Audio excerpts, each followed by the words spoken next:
సుజాతమ్మ మత్స్యాసనం వెయ్యి. ఏం చేయాలి? 2 చేతులు కిందికి తీసుకోవాలి. Very good.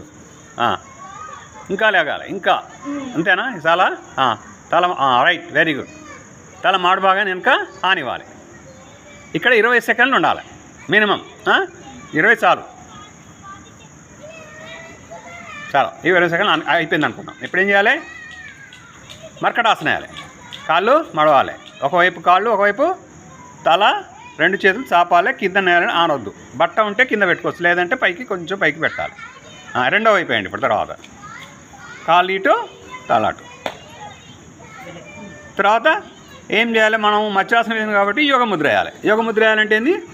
మెల్లగా చేయి సహాయంతో లేచి వజ్రాసనంకి వచ్చి చేతులు వెనక బిగించి శ్వాస వదులుతూ మెల్లగా రావాలి. ఎక్కడికెళ్ళి స్టార్ట్ చేయాలి? రైట్. లాస్ట్ కింది వరకు వచ్చి ఇక్కడ మళ్ళీ 20 సెకండ్లు మనం ఉంటాం. ఈ 20 సెకండ్లు ఉన్న తర్వాత మళ్ళీ తొడల మీద చేతులు పెట్టుకొని 20 సెకండ్లు ఉండాలి. ఇక్కడ మళ్ళీ 20 సెకండ్లు ఉండాలి. 1 to 20 లెక్క పెట్టుకోవాలి. ఇప్పుడు మనం మత్స్యాసనం అయినట్టు లెక్క. ఇదంతా మత్స్యాసనం అన్నట్టే.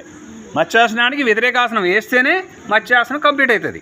ఓకేనమ్మా? చూద్దామా అందరికీ? ఓకే, ఫాలో అందరూ.